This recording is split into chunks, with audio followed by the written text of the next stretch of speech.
Prison guards of Reddit, what is the most extreme thing you ever saw happen in your prison?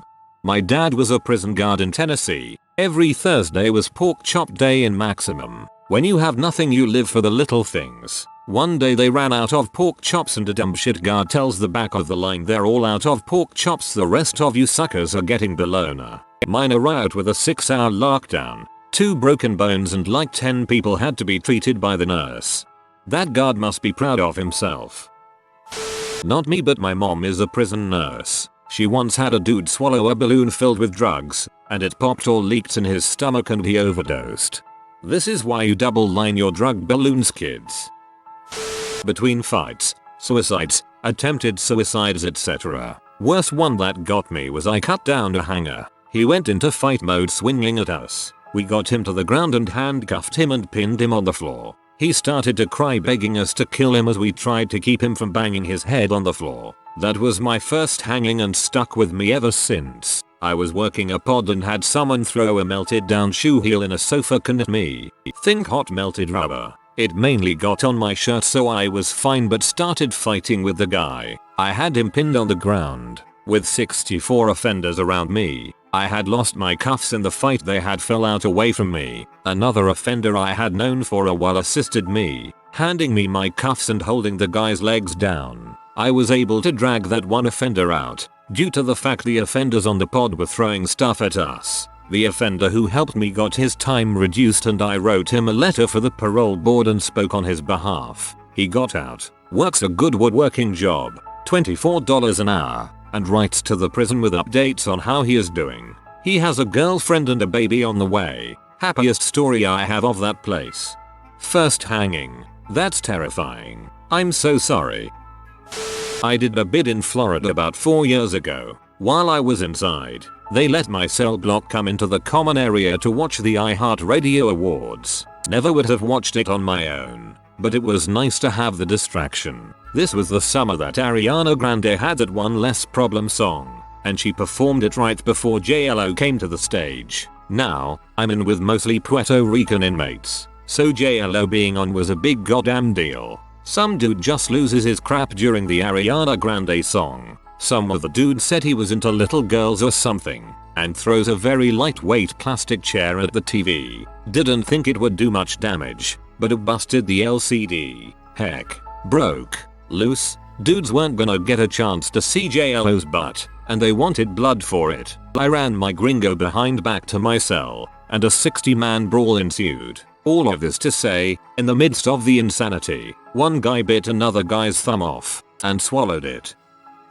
Not a CO but no maintenance staff. One inmate had a court date so left for the day. Apparently during his day out he managed to acquire a loose screw. Not big or anything. Apparently he found it on the floor of the transport van. Anyway, once back in his cell he decides to use the screw to drill a hole in the plexiglass window of his door. Mind you, the doors are a layer of plexiglass and then steel grating. Anyway, he drills 2 holes, one at the top and one at the bottom of about a 2-foot tall window. He does this between CO patrols who are supposed to do a walk around every 15 minutes. The inmate then proceeds to tear his bedding and revel it into a string which he feeds through the upper hole and back down through the lower hole. Using the friction of the bedding he literally saws a giant hole in the plexiglass using nothing but his bedding. When questioned he informed the guards that this took him roughly 11 hours to accomplish without a single CO noticing it. He didn't escape. Like I said, there is still the steel grating. He literally just did this as a frick you to the guards and he had the spare time. This reminds me of a crappy summer camp I went to where when we got bored we would find strings and yarns and literally saw plastic lawn chairs in half with them. My husband is a guard. I'm not going to be able to tell this as well as he could, but you'll get the point. He was doing count one night and there was an inmate that was bleeding, so they went in to see what was happening. The inmate had bitten the inside of his wrist and forearm and pulled the skin off down to the muscle and tendons. He was also chewing on something and when he was told to spit it out he did, and it was a chunk of his flesh. He then immediately ripped off another piece with his teeth and according to my husband slurped it up like spaghetti. They rushed him to medical and he ended up having to be in the psych building. Clearly, after he recovered. No more spaghetti for me, I guess. Via my father, one prisoner was trying to kill his cellmate, but didn't have a weapon. So he took a pen, stuck it in the guy's ear and stomped on it. It came out of the victim's mouth. An inmate with mental issues and HIV sliced his stomach open with a razor. Line was from below sternum to just below belly button. Survived. But man, it was ugly. I used to be a corrections officer. I found an inmate beaten up and his neck snapped in the gym one night. Gave him CPR until medics arrived, but he was too far gone.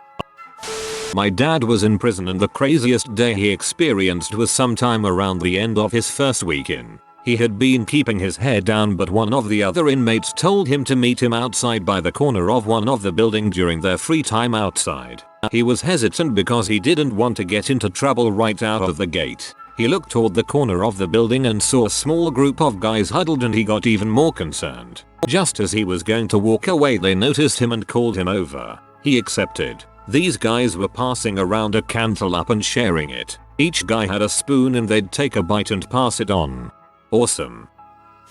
Former psychologist at a youth detention facility. Some kids put little ball things in their dongs, with the belief that if they do the deed it will be more pleasurable for the girl. They get these things from the ball of a wine stopper. The spill-proof stuff. Picture a spherical thingy less than a penny. Apparently they had operated on each other. They melted their toothbrush to make a pseudo-surgical knife and made a small incision on their dongs to insert these round things. They then sewn the wound close with conventional needle and thread. We staff came to know when some kids are getting feverish all of a sudden. We have to line them all up in the courtyard and let them drop their pants so that our nurse could check them so that we could remove these bolletus, the term for these, as to prevent an epidemic. These kids are age 15 to 18, and there are not any girls around to fool around. Conjugal visits are also not allowed. Like, come on kids. A guy I worked with years ago had a piece of a domino in his junk after he got out of the clinker. It was one of those things that he was talking about it and we had to see for ourselves. For reference, I had a ton of piercings at the time and the subject came up if I had my dong pierced. Then he brought up his domino. Thanks for bringing up a repressed memory. I was working in the X house. My prison had 3 areas. General population, STC for somewhat mentally unstable IMs, and the X house, shaped like an X, for seriously mentally ill guys that would throw poop, cut themselves, etc. I was on the seg wing. Even though most cells in the X house were like seg anyway, this area had another officer to watch it specifically, so I was called over to watch a guy who had been placed on continuous suicide watch. He was completely naked with nothing else in his cell, and I have to stand just outside the door and watch him. So he's trying to do everything to get a reaction out of me, but I'm Stonerface Phillips, documenting every 5 minutes what he's doing. He climbs up on the bed, takes his dong in one hand and starts stroking. He takes a finger from his other hand and wets it in his mouth. Then our wet finger goes behind him, right into his butt, and then he starts yelling my last name. We all have name tags. Awayak 30, Awayak 30, Awayak 30. Then after he's done doing that, he walks up to the door. These are steel doors with just a window for seeing into the cell. We're basically face to face with this window between us. Just below the window is a chuck hole, which is a tiny door for passing food trays through. Thankfully it was closed, because I look down at the chuck hole and see yellow liquid coming out from the sides of it. I took a few steps back and continued my watch. I wasn't gonna let him get a reaction out of me.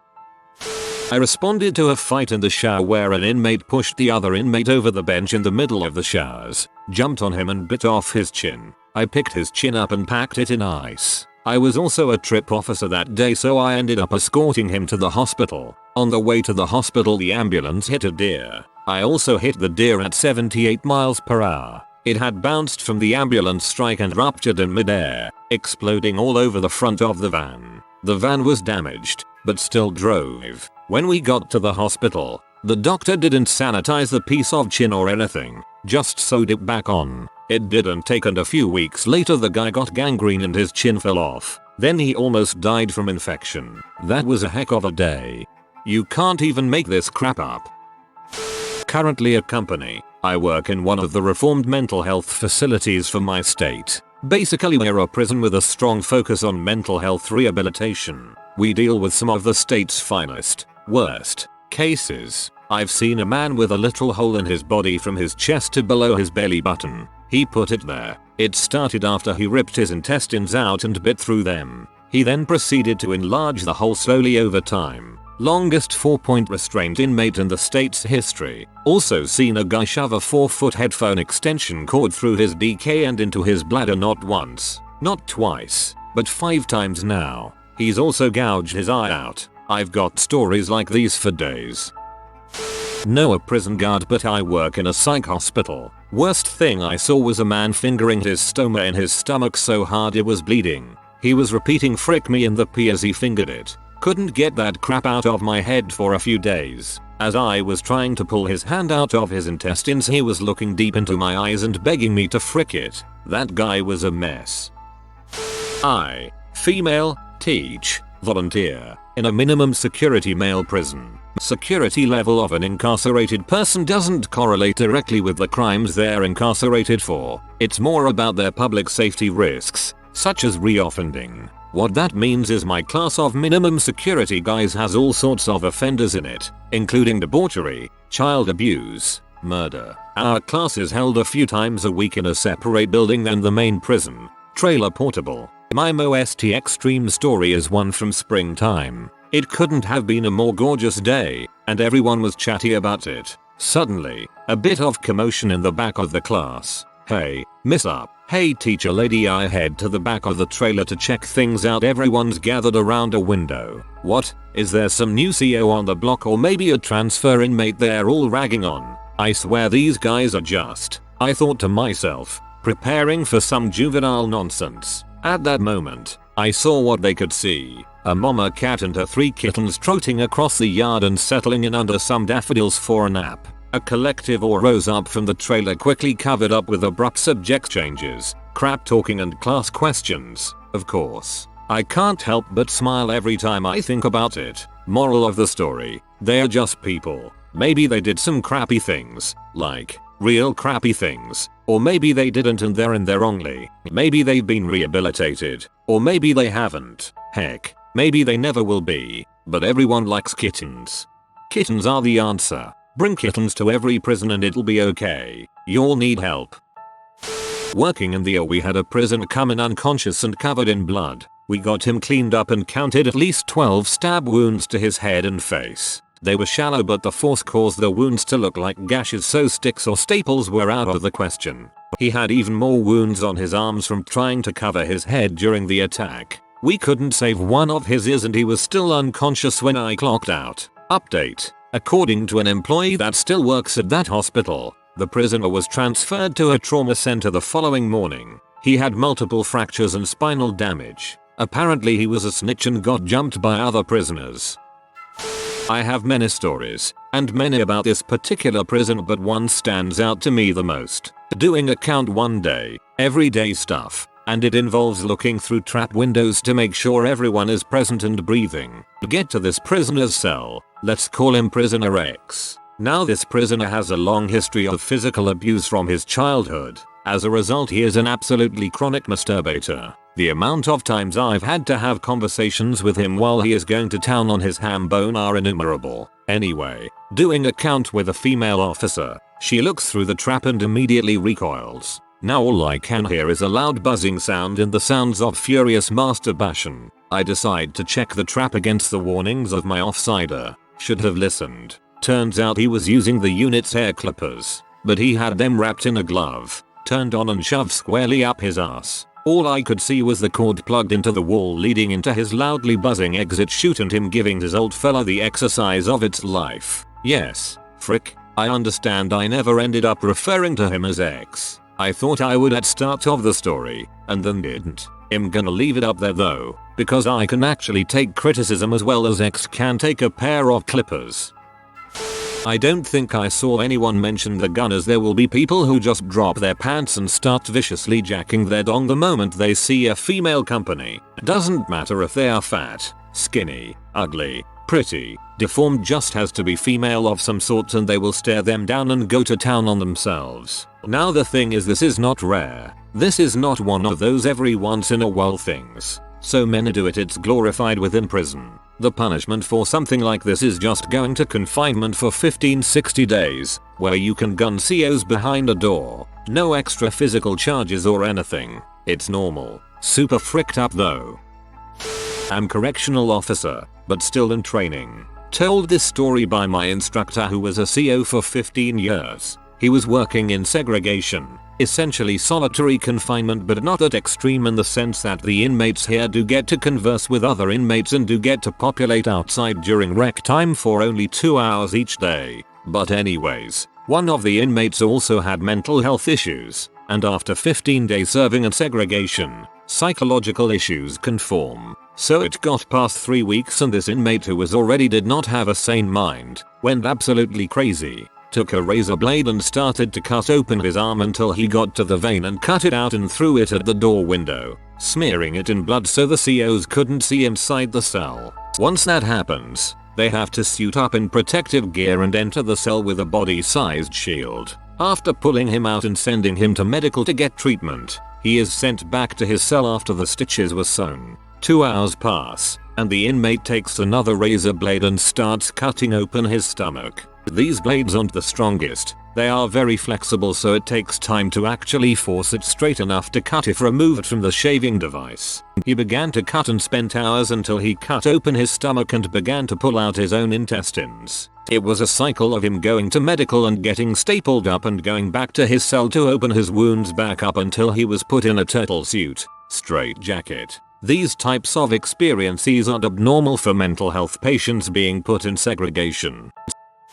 Let's see. Back when I worked in the industry, one guy disemboweled himself essentially to get a demon out. He lived, not sure about demon. His intestines were out of his body and he was ghost white from blood loss. 2. Guy was putting nails or screws up his urethra. 3. Chick hid a con lid in her special kangaroo pouch and pulled it out to try to cut herself after an adverse hearing result. Comma special, comma kangaroo, comma pouch. Excuse me, what the frick? There was this one man I was looking over in prison. He was on suicide watch. Went to the bathroom for 5 minutes, came back and he had pulled all the stitches from his chest, opened the chest wound and was trying to stab himself in the heart with it. Not me and not a prison guard, but one of my college professors used to teach at a prison. She was a Portuguese literature teacher for them. This happened in Brazil. She was teaching the inmates, all male, about poetry and it was close to Mother's Day, so she told them to write a poem about their own mothers. This was in a very impoverished area, and she told us all the inmates were illiterate before she started with them. One of the inmates wrote a beautiful poem about his deceased mother that was killed right before he was arrested when he was much younger. He was arrested for killing his father, who murdered his mom. All the inmates started clapping and whistling because it was so beautiful and heartbreaking. But then the guards went nuts thinking they were messing around and started beating the inmates so they would shut up. Classes were cancelled after that. My professor said it was all very shocking. It was a pure scene with people bonding and learning, and the guards resorted to violence without even thinking. She never went back to teach at a prison again. It was a pure scene with people bonding and learning, and the guards resorted to violence without even thinking. This made me sad. Not mine but my dad's. First day he was there, a riot occurred because some dumbass prisoner thought it would be funny if he stole a book from a prisoner and blamed it on someone else. Long story short, the guy who was blamed had all 4 of his limbs broken and his face beaten to a pulp. Apparently they already had beef between them. Bro, it was only a prank. This is taking the word extreme to a different level, but when I was a prison guard, female working in a men's max, I worked in the kitchen. I tried to be firm, fair and consistent and it worked. I mean, I went home whole every night. Somehow a few of the prisoners found out it was my birthday, and towards the middle of my shift they had me come around the office and there on the table was a 4-layer industrial size cake with pink frosting. I was touched. They told me to get my piece before everyone else did, and not even 10 minutes later it was gone. My dad did 5 years in prison, and for my birthday some years he makes me prison cake from brownie mix and Oreos. It's great. One of my former teachers used to provide mental health services in the county jail. She said the worst thing she saw was an inmate who went insane. He was quiet and polite, and doing a small amount of time for a minor crime. But then, He got in one small fight and was moved to max, and something in him snapped. He decompensated so quickly that by day 4, he was smearing fesses on the wall and singing nursery rhymes. He was taken away by ambulance and was never seen again. Not a prison guard but a former paramedic in one. In this prison camp where I worked, inmates worked in a field on what was called a whole line. The inmates were given tools randomly and lined up to work randomly. One inmate marked a tool and every time he got that particular hoe he worked on sharpening the side of the blade. He then waited until he had that tool and was lined up next to a particular inmate. He then used his sharpened hoe to cut the man's Achilles tendon and almost sever his foot. It turns out this was in revenge for the victims repeatedly stepping on the back of the inmate's foot as they were moved around the facility. Further, he told the guards that he had been planning and preparing for the attack for over a year. Not a prison guard, but was told this story by a kitchen supervisor working in a minimum security prison. He was supervising on the morning shift when he went to use the inmate's bathroom in the kitchen. Because the other supervisor was using the officer bathroom and he really had to go. The inmates' bathrooms had doors. Full metal ones and stalls, unlike in the rest of the compound which just had open stalls, but without locks on them. The inmates who worked in the kitchen would jerk off in them and had pee magazines hidden under the sink, so he was always careful to knock beforehand, not wanting to walk in on someone mid-stroke. That day, he was in a bit of a rush and forgot to knock. He walks in to find an elderly inmate fricking himself in the butt with a banana off the lunch line and sucking off another banana. The great thing about a banana, it could still be peeled then eaten after working up an appetite that way. From my CO brother, some guy bashed his head open and wouldn't cuff up to have the nurses help. He was being absolutely combative and going crazy. He covered himself and the cell he was in with blood and drew a picture of Jesus with the blood. He told my brother he was going to die and to tell his family he loved him, before passing out and apparently actually almost dying. He said it messed him up for a good while.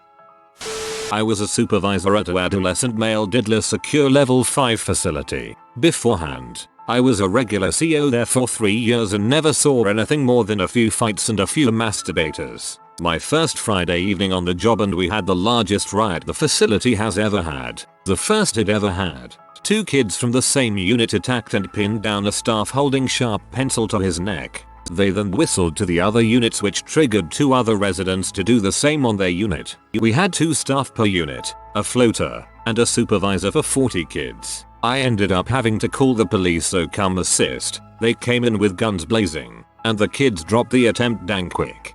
Revol holy crap guns.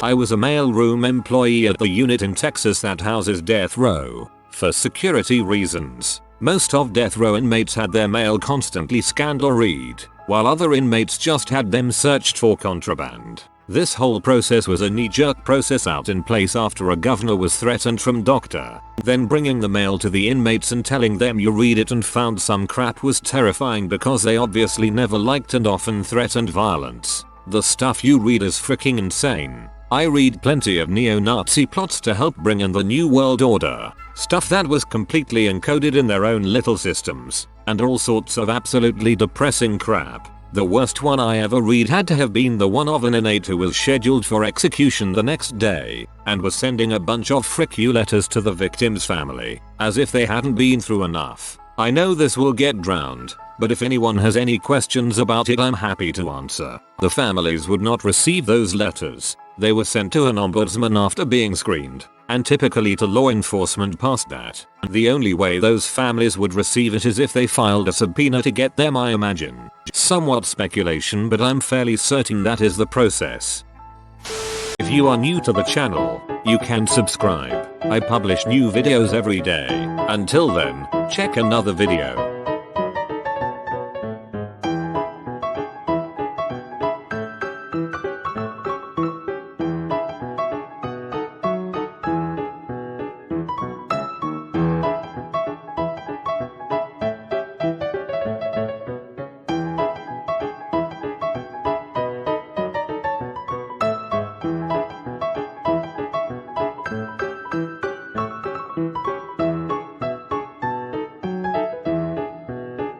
Bye for now.